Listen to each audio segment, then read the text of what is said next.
En la vida escuchamos historias, conocemos a personas y si tú eres como yo, nos inspiramos con la vida de alguien, sea a nivel financiero, a nivel laboral, a nivel relacional, incluso a nivel físico. Algunas de ustedes ven el cuerpo de otra y dicen, ¡wow, qué inspiración! Yo quisiera ser o tener ese cuerpo. Algunos de ustedes dicen, oye, yo quisiera tener los brazos como tal persona. O qué tal cuando hablamos de redes sociales, quisiéramos tener los seguidores, la influencia, el agregar valor como tal persona o las finanzas de alguien que tú dices, me inspira porque se ve el ascenso en su vida. Pero qué tal cuando hablamos de la fe. Sí, cuando se trata de esa persona que no importa lo que ocurra en la vida, no importa lo que les suceda, no importa lo que venga, ellos actúan o ellas actúan como si Dios tuviese el control. Que no importa la adversidad, ellos pueden mantenerse estables, que independientemente de lo que la vida les arroje, ellos se muestran con mucha confianza.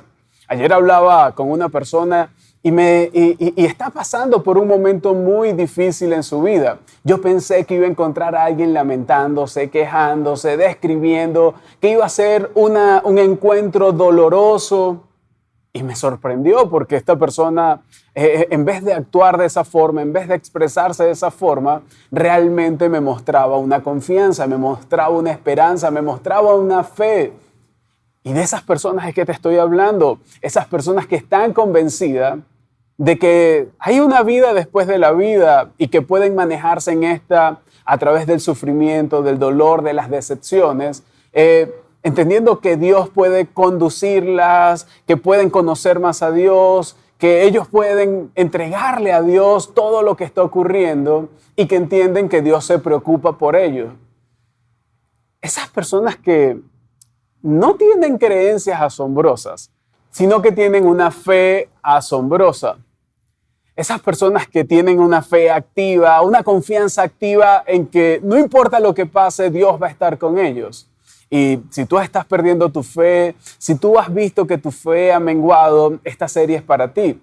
Esta serie es para aquellas personas que andan rediseñando su vida, redescubriendo su fe, viendo cómo puedo manejarme a través de las circunstancias, sacando lo mejor de mí, pero también conociendo mejor a Dios. Así que en la serie Full Fe tiene que ver con eso. Tiene que ver con que nosotros podamos incluso tener un comportamiento que pueda sacar lo mejor de Dios y sacar lo mejor de nosotros. Cuando vemos los evangelios, nos damos cuenta que Jesús, cuando estuvo en la tierra, se vio asombrado por muy pocas cosas. Y hay dos cosas que asombraron a Jesús. Mateo registra la primera de ellas y ahora vamos a estar viendo ese primer asombro, esa forma de maravillarse de Jesús con la actuación de uno de estos personajes. Y vamos a estar allí hablando acerca de un centurión romano que tenía a una persona enferma y fue en busca de Jesús.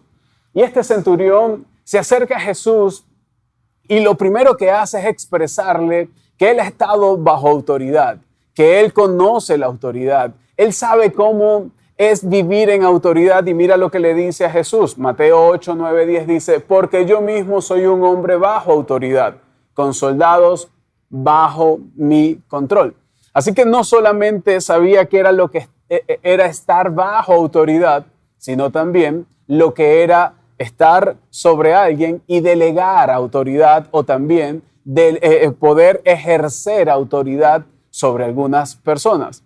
Y lo que este hombre podía ver era que las personas no lo obedecían por lo que él era, sino por lo que él representaba. Las personas no iban a la autoridad de este centurión por cómo fuese él, sino porque él era la representación del Imperio Romano. Y es como acercarse a Jesús y decirle, hey Jesús, yo te he estado observando y claramente tú representas algo y a alguien más grande. Cuando este centurión viene y habla con Jesús, lo que está diciendo es, yo comprendo lo de la autoridad, pero también comprendo que tú representas a alguien más grande que tú. Así como yo represento al Imperio Romano, tú representas a alguien más grande que tú. Por lo tanto, tú puedes sanar a mi siervo y yo entiendo que tú solamente necesitas emitir un comando. Y dice, cuando Jesús oyó esto, se sorprendió. Ahí está la primera vez que Jesús se sorprende, Mateo lo relata y yo me pongo en el lugar de las personas que estaban alrededor de Jesús, viendo que Jesús no se asombraba por nadie, no se asombraba por casi nada y por primera vez está asombrado.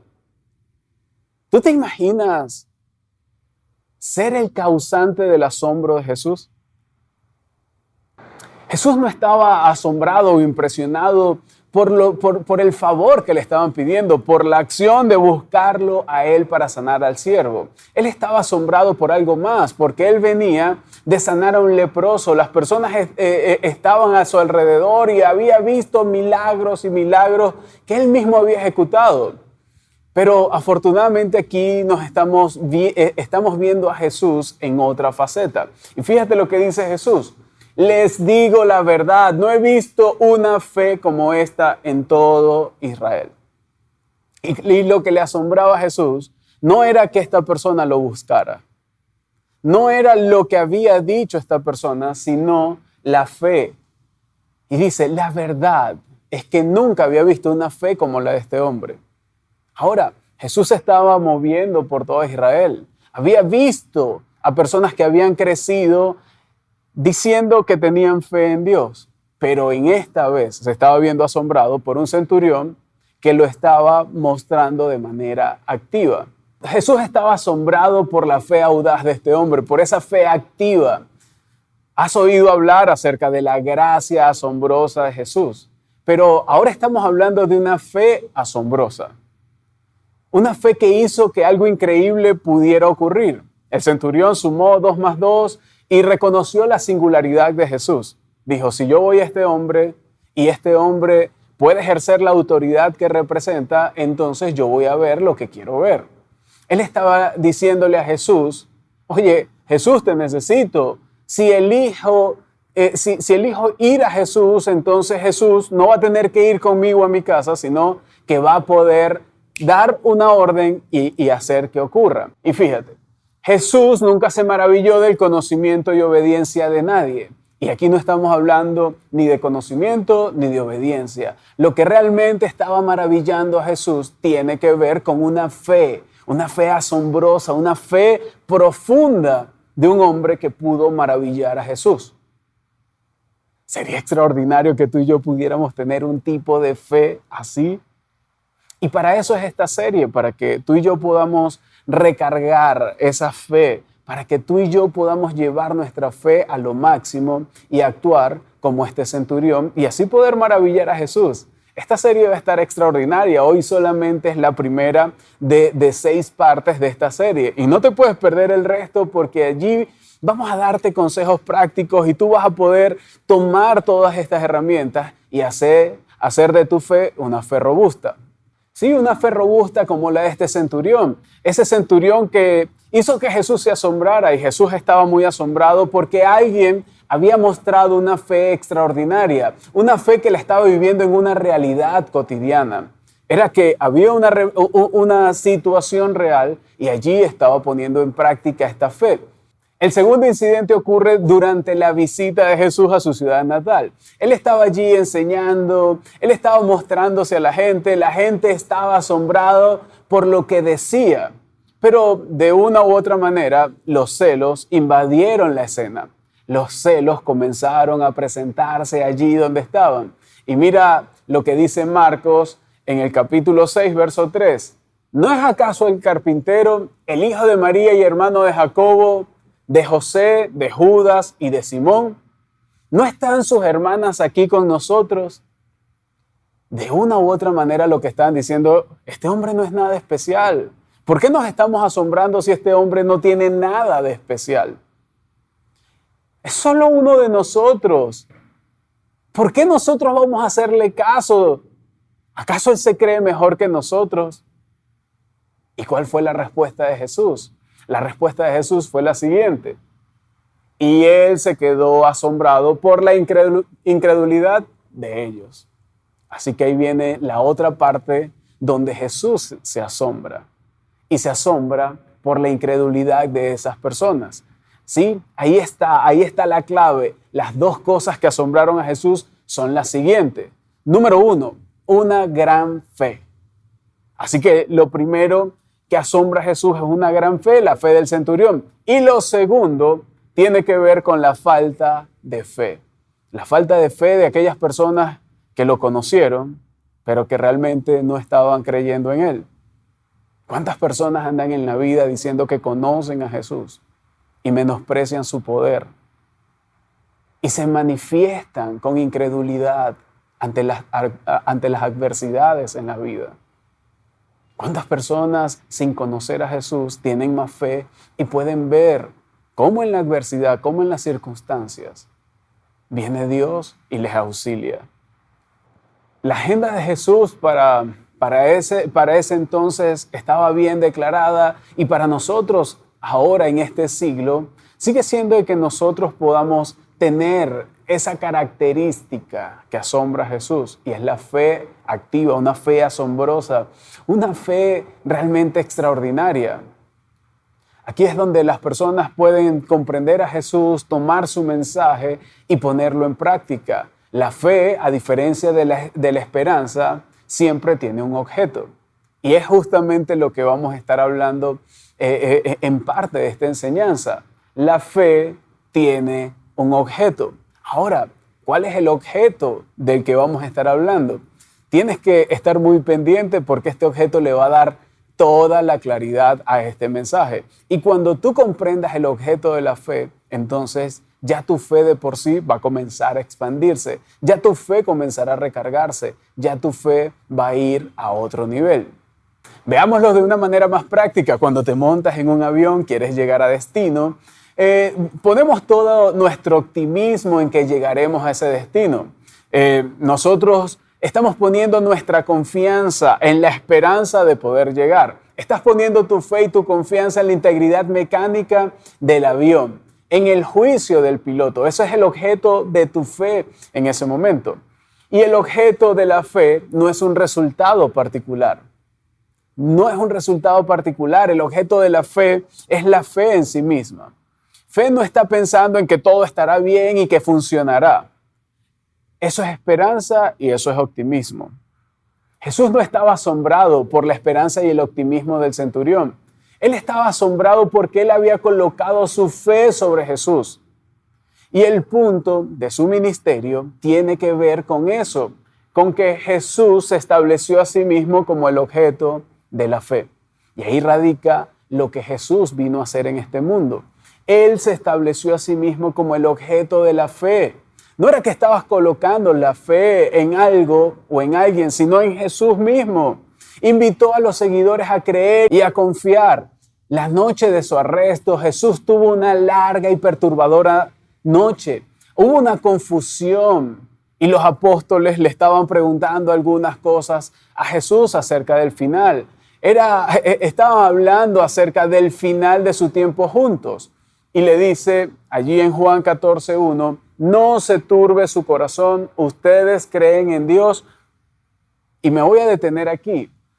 Aunque no es una pregunta, yo lo estoy haciendo como una pregunta, porque yo me imagino a Jesús intercambiando estas palabras con ellos y dice, oye, no se turbe su corazón, ustedes creen en Dios. Pero luego le da la respuesta de una vez en esta afirmación y dice lo siguiente, que si creen en Dios, crean también en mí. Estamos hablando de que Jesús se estaba diciendo a sí mismo que era el objeto de la fe y nuevamente queda en evidencia cuando dice, si creemos en Dios, necesitamos creer también en Jesús. Jesús está diciendo que confíen en mí como confían en Dios. Jesús se estableció a sí mismo como el objeto de nuestra fe, como el objeto de la fe de los apóstoles, como el objeto incluso de su propia fe. Pero algo más estaba pasando. Aquí Jesús se posicionó como el objeto de la fe por algunas razones. Número 1, porque Jesús vino a mostrarnos cómo es Dios. Así que Jesús viene a la tierra no solamente para ser el objeto de la fe, sino también para mostrarnos cómo es Dios. Si tú quieres saber cómo es Dios, entonces necesitas saber cómo es Jesús. ¿Qué es eso que Jesús quiere mostrarnos? Porque Él vino a revelar la naturaleza de Dios. Las personas tenían muchas suposiciones acerca de cómo es Dios y la mayoría de ellas estaban equivocadas. Por eso vino Jesús a poder decirle a las personas, así es Dios. Una de las principales razones por las que Jesús vino fue para corregir esas suposiciones incorrectas. Jesús era tan claro que a veces parecía incluso un poco ofensivo con las personas. Él estaba diciendo, si quieren saber cómo es Dios, entonces mírame a mí, escúchame a mí, sígueme a mí. Y esto pudo ser ofensivo para algunas personas. Pero realmente por eso vino, para que nosotros pudiéramos ver cómo era Dios. Cuando tú lees los evangelios con una pregunta en mente, entonces tú vas a poder ver cómo es Dios. ¿Y cuál es la pregunta? ¿Qué aprendo acerca de Dios cuando veo a Jesús? Porque Jesús vino a que nosotros pudiéramos comprender cómo es Dios. En Juan 9, los apóstoles están caminando con Jesús y ven a un ciego. Pensaban que Dios había enviado esta enfermedad. Tenían una manera distorsionada de ver a Dios. Y dice, oye, ¿quién pecó? ¿Pecó este hombre? ¿Pecó su familia? ¿Pecaron sus padres? ¿Cómo funciona esto? ¿Por qué esta persona nació ciego? Y ahí te das cuenta cómo los apóstoles mismos percibían a Dios. Otro día, cuando Jesús estaba allí caminando, le preguntaron que si amaba al prójimo. ¿Cómo era esto de amar al prójimo? ¿Qué judío representaba ser mi prójimo? ¿A quién podía considerar mi vecino? Y esas eran las discusiones que tenían los discípulos con Jesús. Querían saber un poco más. Y Jesús respondió a estas preguntas con la historia del buen samaritano. Pero también resaltó un punto muy interesante en la historia, y es que Dios no tiene favoritos, sino que Dios ama a todas las personas por igual y redefine al prójimo. Un vecino es cualquier persona que tenga una necesidad que puedas satisfacer. Y ahí nos damos cuenta entonces cómo era Jesús, pero también cómo mostraba a Dios, a ese Padre amoroso que no tenía distinciones, sino que estaba conectando y buscando mostrar amor a las personas. Y aquí está la historia donde habla acerca del amor al prójimo. Ustedes han oído que se dijo, ama a tu prójimo y odia a tu enemigo. Entonces, Jesús está resaltando allí lo que se había dicho, y si bien es cierto eso fue lo que se dijo, Jesús viene a cambiar la historia. Estaba hablando de ese Dios amoroso que incluso amó a David, al rey David, que tantas equivocaciones tuvo y que al final de su historia pudo ser considerado un hombre conforme al corazón de Dios. Y si amó a David, es capaz de amarte a ti. Si amó a David, es capaz de reconsiderar. Y esas son las alternativas que Dios nos da. Y sigue diciendo, pero yo les digo, amen a sus enemigos y oren por quienes los persiguen, para que sean hijos de su Padre que está en el cielo. Aquí habla del amor del Padre, redefine de cómo debemos comportarnos y dice que debemos amar a nuestros enemigos. Sí, yo sé que es difícil para ti. Ahora imagínate los apóstoles escuchándolos de primera mano. Ya tú y yo de una u otra manera lo hemos escuchado en otro momento. Pero los apóstoles estaban recibiendo las primicias. Ese crossover, ese cambio de dirección estaba ocurriendo allí. Antes nadie había hablado acerca de esto. Imagínate cómo se sentían. De una u otra manera está diciendo, así ama el Padre a las personas. Si tú quieres ver una característica del Padre, es amen a sus enemigos. Quiere decir que el Padre ama a todas las personas, porque si es capaz de amar a los enemigos y de escuchar las oraciones por aquellas personas que los persiguen, entonces que estamos hablando y estamos en la escena, está un Dios amoroso. Si quieres ser como tu Padre Celestial, entonces vas a tener que amar a tus enemigos, porque tu Padre Celestial ama a tus enemigos. Ese fue el cambio de paradigma que trajo Jesús a esta tierra. Jesús vino a explicar cómo Dios veía y aceptaba a todas las personas, pero también vino para que tú aceptaras el objeto de la fe. Los discípulos están ahí, ya, espera. ¿Cómo es eso que a Dios le gustan todas las personas? Y Jesús respondió de la siguiente manera: Él hace que salga el sol sobre malos y buenos, y que llueva sobre justos e injustos. Quiere decir que estamos presentes o estamos en la presencia de un Dios que puede amar a todas las personas. Si tú en algún momento sentiste que Dios te rechazaba, yo quiero que veas que más bien Él te ama y que lo que quiere hacer es que cada persona que le siga, que cada persona que conozca a Jesús pueda también conectar, pueda también expresar ese amor y pueda también decir: hay un Dios amoroso que se reflejó a través de Jesús y ese reflejo de Jesús vino a mí y por eso yo amo. Y a eso estamos llamados cada uno de nosotros como cristianos, porque Dios extiende su gracia a todos. Jesús vino a revelar esa naturaleza. Jesús se presentó así como el objeto de la fe para que pudiéramos confiar en Dios. Si quieres saber cómo es Dios, entonces no comiences por el Génesis. Comienza con Jesús. Sí, comienza con Jesús porque Jesús vino a revelar cómo es el Padre. Y el apóstol Pablo entendía todas estas cosas. El apóstol Pablo estuvo en el epicentro de esa transición donde la relación judía o la religión judía estaba distorsionando algunos conceptos y allí es donde las palabras de Jesús pueden tener un mayor peso. Y él lo resume en la carta a Colosenses y se refiere a todas las religiones del mundo, al judaísmo, incluye a todos mientras escribe. Y en Colosenses 2:17 dice: todo esto es una sombra de las cosas que están por venir. Sin embargo, tú no necesitas vivir en las sombras, tú necesitas vivir en el original. Es más fácil dejarte guiar por una persona que por la sombra de esa persona. Por eso el apóstol Pablo sigue diciendo lo siguiente: la realidad se halla en Cristo. No te dejes llevar por la sombra, la realidad se halla en Cristo. Lo que estábamos viendo era la sombra, es lo que está diciendo el apóstol Pablo. Pero cuando ves a Jesús puedes encontrar la verdad, puedes encontrar la realidad y allí en esa realidad poder encontrar respuesta. Los apóstoles habían crecido bajo la sombra, habían crecido en el reflejo, no estaban viendo la verdad. Por eso el apóstol Pablo viene y les da este fundamento. Su audiencia del primer siglo tenía que desaprender muchas cosas. Fueron levantados de una forma y tenían que ver a Jesús de otra forma. ¿Por qué? Porque Jesús era la representación perfecta del Padre.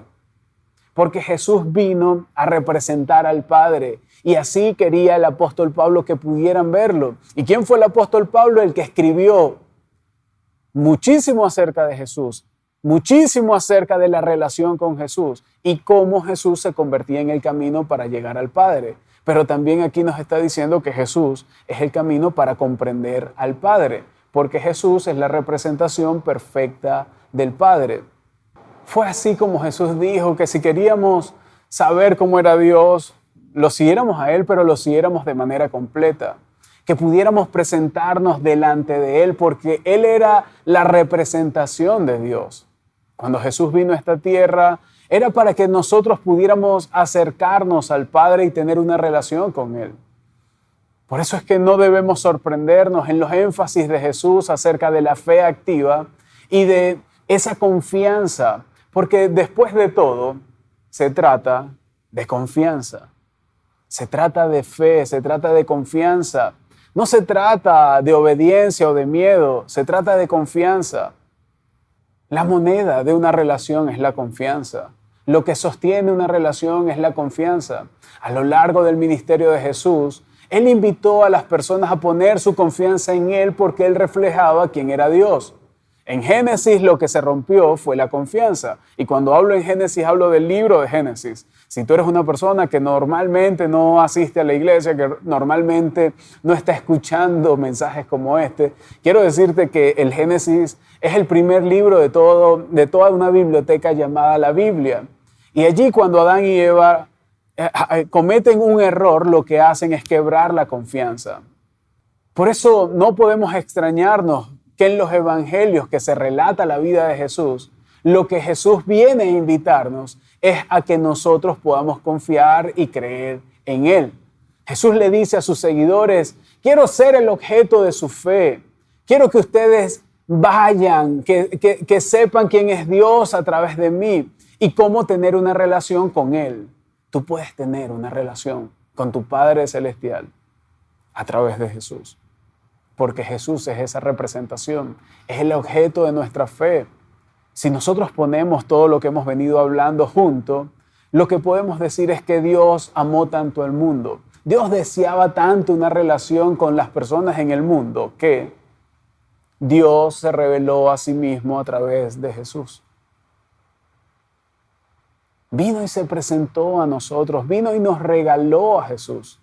Después de todo, lo que quería tener era una relación con nosotros.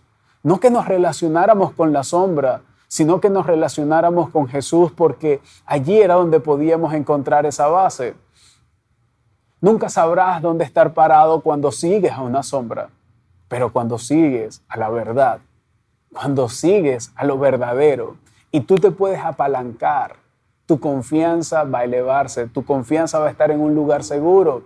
La fe va a ser auténtica y esa fe auténtica, esa fe activa es la que va a hacer que tú puedas confiar cada vez más, porque Jesús invitó a la gente a confiar en Él, a poner su confianza en Él, a que nos pudiéramos cimentar sobre la roca, y asimismo se proclamó. Él también se proclamó como la roca y a eso estamos llamados, a poner nuestra esperanza sobre la roca, a poder confiar en Él. Porque al hacerlo estamos confiando y estableciendo una relación con el que lo envió, con Dios Padre. Cuando tenemos una relación con Jesús, también nos relacionamos con Dios Padre. Ahí es cuando descubrimos que en los evangelios habla acerca de la vida, habla acerca de la persona de Jesús, pero también habla de cómo tener una fe inquebrantable en Dios. Dios está muy honrado de que nosotros podamos confiar en Él. Si hay algo que le emociona más a Dios es que nosotros podamos tener nuestra confianza en Él. ¿Y cómo poner nuestra confianza en Él? Confiando en Jesús, porque Jesús es el objeto de la fe. Eso es lo que Dios desea, que cada uno de nosotros podamos acercarnos y tener una relación con Él. Así es como se mide la fe cristiana, así es como se mide la madurez de un cristiano. Dios quiere que maduremos hasta que podamos enfrentar cada desafío con esta pregunta. ¿Qué haría si estuviese seguro que Dios está conmigo? Y te hago esa pregunta a ti. ¿Qué pudieras hacer tú si pudieras estar confiado de que Dios está contigo? ¿Qué pudieras hacer tú, adolescente que estás allí, si supieras que Dios está contigo? Jovencito que estás allí, jovencita que estás allí, ¿qué pudieras hacer si supieras que Dios está contigo? Vamos, ¿qué pudieras hacer en tu matrimonio si supieras que Dios está contigo? En la relación con tus hijos, ¿qué tal en el trabajo? ¿Qué tal con tus finanzas? ¿Cómo te comportarías? ¿Qué harías si estuvieras seguro que Dios está contigo? ¿Conoces personas así que se mueven en la vida entendiendo o mostrando que Dios está con ellos? Cierto que son inspiradores, cierto que son esas personas que deciden amar, que deciden perdonar, que aparecen y dan un paso al frente, que su fe es una forma de responder ante las circunstancias de la vida. Cuando vemos ese tipo de fe, sin duda alguna, nosotros queremos hacer que ese tipo de fe esté presente en nosotros. Cuando vemos ese tipo de fe, queremos ese tipo de fe. Queremos ese tipo de fe porque es inspiradora. Nos preguntamos cómo obtuvieron esa confianza, esa paz. Nos preguntamos cómo lo consiguieron esas personas que se expresan así y quisiéramos tenerlo. ¿Cómo podemos tenerlo? ¿Cómo podemos elevar nuestra confianza? Y no es hasta que entendemos quién está detrás de la confianza, en dónde han puesto su confianza. ¿Cómo hacen para confiar en ese Dios perfecto? ¿Cómo hacen para hacer que que esa confianza realmente pueda ser perdurable, inquebrantable. Durante las próximas semanas te queremos ayudar para que tú puedas desplazarte en la vida teniendo una fe full. Que tú puedas tener herramientas y que puedas tener los ingredientes que van a hacer que tu fe pueda ir al máximo, que tu fe pueda recalibrarse y si estás descargado en la fe, tú puedas recargarte en un mundo donde pareciera que la fe se está desapareciendo. Una fe que vaya más allá de un momento, más allá de una emoción, más allá del tiempo, más allá de la moda, más allá de una circunstancia. Que tú puedas tener una fe full, donde tú puedas elevar tu fe y ser ahora de aquellos que inspiren a otras personas. Una fe propia, perdurable. Eso es lo que queremos con esta serie, que tú puedas tener una fe robusta. Porque de manera formal o informal exploramos los denominadores comunes de aquellas personas de fe, de aquellos cristianos maduros, y nos preguntamos cómo hacen ellos, cuáles son los ingredientes esenciales que cuando se agitan juntos dan el resultado duradero. A veces nos preguntamos cómo poder tener esa confianza en Dios. Nos preguntamos qué alimenta y facilita el desarrollo de la fe duradera. Esa es la pregunta que muchas veces nos hacemos. Y justamente a través de esta serie es la pregunta que queremos que tú puedas responder con tu propia vida. Estos ingredientes de los que vamos a estar hablando acerca de la fe son esos ingredientes que surgieron cuando veíamos la historia de muchas personas. Cuando veíamos la historia de vida de muchas personas, nos dimos cuenta que muchas convergían en un solo punto. Y esos son los ingredientes de los que vamos a estar hablando en estas próximas semanas. Vinieron directamente de esas enseñanzas de Jesús y cómo se cruzan las enseñanzas de Jesús con las temporadas de vida de las personas. Porque esto es muy importante, que nosotros podamos cruzar en cómo Jesús se manejó y también en cómo nosotros podemos llevarlas en las diferentes etapas de nuestra vida. ¿Para qué? Para tener una fe activa. Y una fe activa se ve diferente en cada estación de la vida.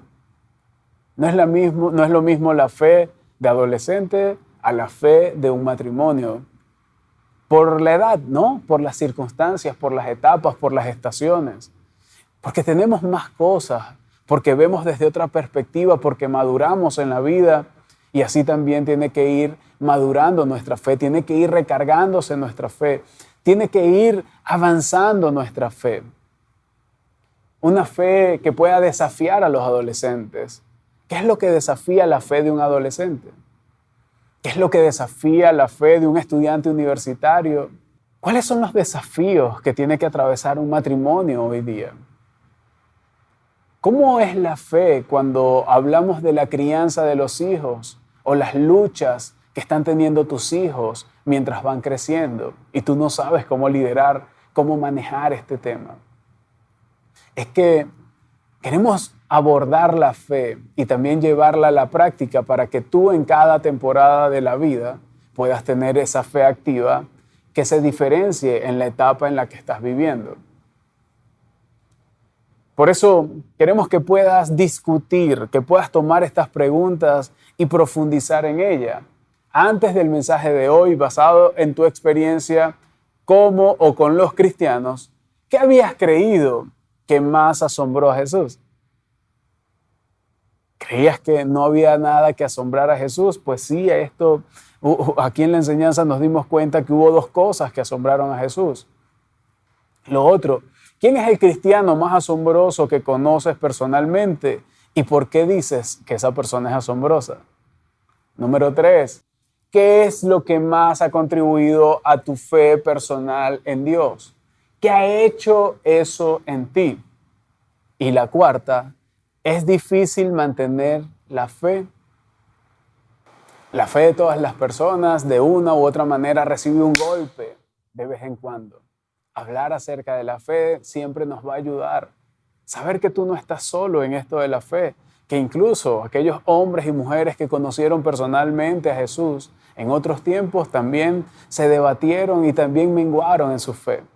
Ya sea que tú estés buscando fe o estés buscando recuperarla o simplemente reforzarla, fortalecerla, recargarla, Si tú eres una de estas personas, no te puedes perder la segunda parte. Pero mientras la segunda parte llega, me gustaría cerrar con una oración. ¿Qué tal si me acompañas? Querido Dios, te damos gracias. Gracias por la vida de Jesús. Gracias por traer a Jesús a nuestra vida. Y gracias porque a través de Jesús nosotros podemos ver el objeto de nuestra fe, pero también la representación del Padre Celestial. Ayúdanos a conocerte a ti, conociendo más a Jesús. Ayúdanos a acercarnos a ti a través de la relación que podamos tener con Jesús. Nosotros te pedimos que tú puedas dirigir nuestra vida y que cada día de nuestras vidas podamos conocerte más y más y más a profundidad, para así poder tener una fe robusta, una fe asombrosa, una fe full que pueda ser de inspiración para otras personas.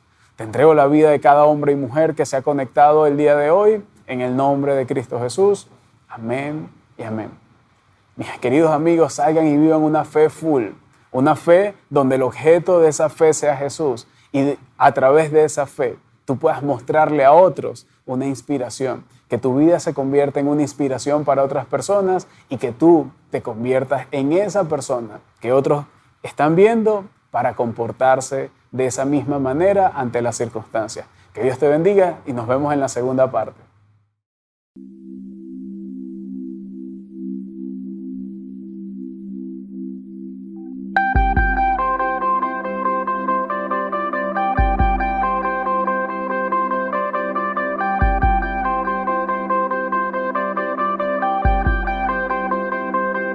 Al respirar, pensar y al hablar, en mi andar, con cada palpitar, te lo entregaré todo, todo Cristo, toda mi vida para tu gloria.